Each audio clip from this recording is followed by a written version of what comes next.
Se me amardes, guardareis os meus mandamentos. E eu rogarei ao Pai, e ele vos dará outro Consolador, para que fique convosco para sempre. O Espírito da verdade, que o mundo não pode receber porque não o vê, nem o conhece. Mas vós o conheceis, porque habita convosco e estará em vós. Não vos deixarei órfãos, voltarei para vós. Ainda um pouco e o mundo não me verá mais, mas vós me vereis, porque eu vivo e vós vivereis. Naquele dia conhecereis que estou em meu Pai, e vós em mim, e eu em vós. Aquele que tem os meus mandamentos e os guarda, este é o que me ama. E aquele que me ama será amado de meu Pai, e eu o amarei e me manifestarei a ele. Disse-lhe Judas, não o Iscariotes: Senhor, de onde vem que te has de manifestar a nós e não ao mundo? Jesus respondeu e disse-lhe: Se alguém me ama, guardará a minha palavra, e meu Pai o amará, e viremos para ele e faremos nele morada. Quem não me ama não guarda as minhas palavras. Ora, a palavra que ouvistes não é minha, mas do Pai que me enviou. Tenho-vos dito isso estando convosco. Mas aquele Consolador, o Espírito Santo, que o Pai enviará em meu nome, vos ensinará todas as coisas, e vos fará lembrar de tudo quanto vos tenho dito. Deixo-vos a paz. A minha paz vos dou. Não vou-la dou como o mundo a dá. Não se turbe o vosso coração, nem se atemorize. Ouvistes o que eu vos disse. Vou e venho para vós. Se me amasseis, certamente exultaríeis por ter dito: Vou para o Pai, porque o Pai é maior do que eu. Eu vou-lo disse agora, antes que aconteça, para que, quando acontecer, vós acrediteis. Já não falarei muito convosco, porque se aproxima o príncipe deste mundo e nada tem em mim. Mas é para que o mundo saiba que eu amo o Pai e que faço como o Pai me mandou. Levantai-vos. Vamo-nos daqui. Jeorão, filho do rei Josafá de Judá, tinha 6 irmãos, que se chamavam Azarias, Jeiel, Zacarias, Azarias, Micael e Cefatias. Josafá deu a eles muitos presentes de prata e ouro e objetos de valor. E a cada um entregou o governo de uma das cidades de Judá, que eram protegidas por muralhas. Mas ele escolheu Jeorão, o filho mais velho, para ser o rei depois dele.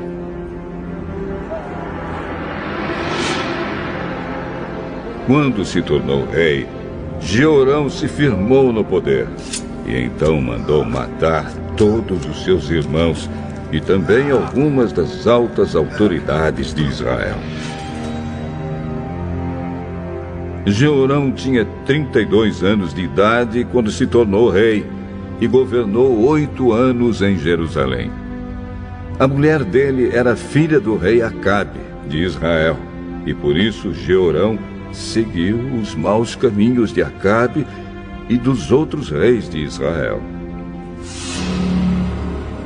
Jeorão pecou contra Deus, o Senhor, mas o Senhor não quis acabar com os descendentes do rei Davi, pois havia feito um acordo com Davi, prometendo que os seus descendentes sempre seriam reis. Durante o reinado de Jeorão, o país de Edom se revoltou contra Judá e se tornou independente. Por isso, Jeorão e os seus oficiais, com seus carros de guerra, invadiram Edom e ali foram cercados pelos edomitas. Jeorão e os seus comandantes dos carros de guerra atacaram os edomitas durante a noite e escaparam. Desse tempo em diante, Edom ficou independente de Judá. Nessa mesma época, a cidade de Líbna também se revoltou, porque Jeorão tinha abandonado o Senhor, o Deus dos seus antepassados. Ele construiu lugares pagãos de adoração nas montanhas de Judá. Levou os moradores de Jerusalém a adorarem ídolos e fez o povo de Judá abandonar a Deus. Aí o profeta Elias escreveu a Jeorão uma carta, a qual dizia o seguinte: É isto que diz o Senhor, o Deus do seu antepassado Davi.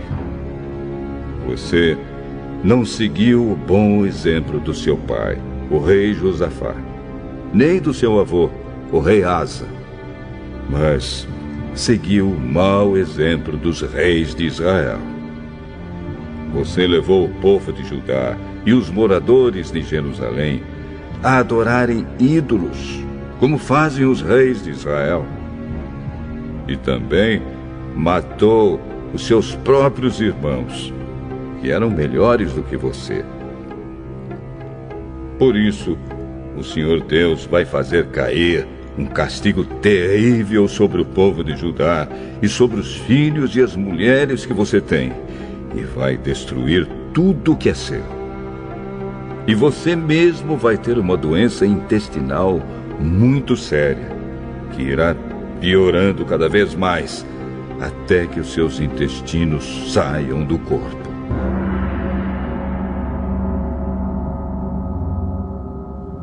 O Senhor Deus fez com que os filisteus e os árabes, que eram vizinhos dos etíopes que moravam no litoral, ficassem furiosos com Jeorão.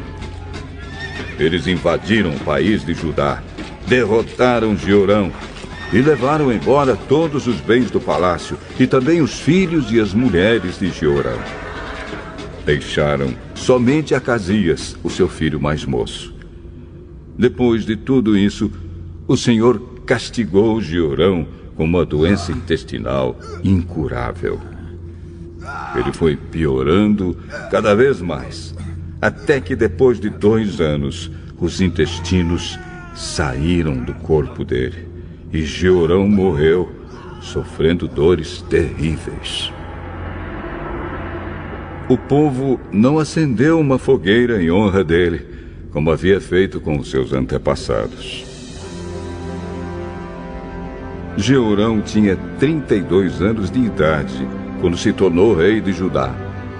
Ele governou em Jerusalém 8 anos. Quando morreu, ninguém sentiu falta dele. Ele foi sepultado na cidade de Davi, mas não nos túmulos dos reis. O segundo livro das Crônicas, capítulo 22. Os moradores de Jerusalém puseram Acasias, o filho mais moço de Jeorão, como rei no lugar do seu pai.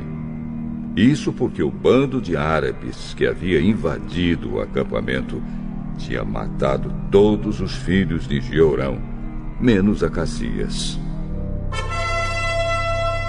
Assim Acasias se tornou rei de Judá aos 22 anos de idade. Ele governou em Jerusalém 1 ano. A mãe dele se chamava Atalia e era filha do rei Acabe e neta do rei Onri de Israel. Ela dava maus conselhos a Acasias, e assim ele seguiu o péssimo exemplo da família de Acabe. Como a família de Acabe havia feito, ele pecou contra Deus, o Senhor, porque, depois da morte do seu pai, outras pessoas da família de Acabe foram seus conselheiros. Seguindo os conselhos que eles davam, Acasias se juntou com o rei de Israel, Jorão, filho de Acabe, e foi até Ramote e Gileade para lutar contra o rei Hazael, da Síria. Jorão foi ferido na batalha e voltou para a cidade de Jezreel, a fim de tratar os seus ferimentos. E Acasias foi até lá visitá-lo. Deus havia decidido que Acasias iria morrer nessa visita a Jorão. Logo que chegou, Acasias foi com Jorão encontrar-se com Jeú, filho de Ninzi, a quem o Senhor Deus havia escolhido para acabar com a família de Acabe. Jeú estava executando a condenação divina contra a família de Acabe, quando encontrou alguns chefes de Judá e alguns sobrinhos do rei Acasias, que estavam ao serviço do rei. E Jeú os matou. Depois, ele mandou procurar Acasias, que foi encontrado na cidade de Samaria, onde estava se escondendo. Entregaram Acasias a Jeú e o mataram. Mas eles o sepultaram porque era neto do rei Josafá, que havia se esforçado para servir com todo o coração a Deus, o Senhor. E agora não havia nenhuma outra pessoa da família de Acasias que pudesse ser rei. Assim que Atalia, a mãe do rei Acasias, soube da morte do filho, deu ordem para que todas as pessoas da família real fossem mortas. Somente Joás, filho de Acasias, escapou. Ele ia ser morto com os outros, mas foi salvo por sua tia Jeuzeba, que era filha do rei Jeorão, meia-irmã de Acasias e mulher do sacerdote Joiada. Ela levou Joás e a sua babá para um quarto do templo e o escondeu de Atalia. Assim ele não foi morto. Durante 6 anos, Joás ficou ali escondido com as pessoas que o protegiam. Enquanto isso, Atalia governava o país. Salmo 79. Salmo de Asaf. Oh Deus, os pagãos invadiram a tua terra, profanaram o teu santo templo e deixaram Jerusalém em ruínas. Largaram os corpos dos teus servos, dos que foram fiéis a ti, para serem comidos pelas aves e pelos animais selvagens. Derramaram o sangue do teu povo como se fosse água. O sangue correu como água por toda a cidade de Jerusalém, e não sobrou ninguém para sepultar os mortos. As nações vizinhas nos insultam, riem e caçoam de nós. Oh, Senhor Deus, até quando ficarás irado conosco? Será para sempre? Será que a tua ira continuará a queimar como fogo? Oh, Deus, fica irado com as nações que não te adoram, com os povos que te rejeitam. Pois eles mataram o nosso povo e arrasaram o nosso país. Não nos castigues por causa dos pecados dos nossos antepassados, mas tem misericórdia de nós agora, pois estamos completamente desanimados. Ajuda-nos, ó Deus, nosso Salvador. Por causa da tua própria honra, salva-nos e esquece os nossos pecados. Por que deixar que as outras nações perguntem: onde está o Deus de vocês?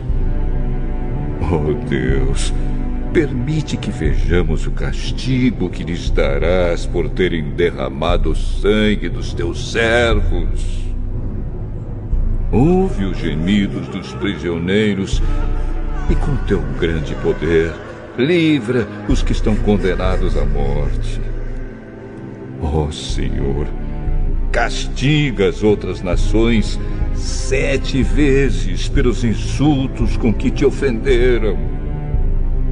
Então nós, que somos o teu povo, que somos ovelhas do teu rebanho, nós e os nossos descendentes te daremos graças para sempre e cantaremos hinos de louvor a ti, hoje e nos tempos que estão por vir.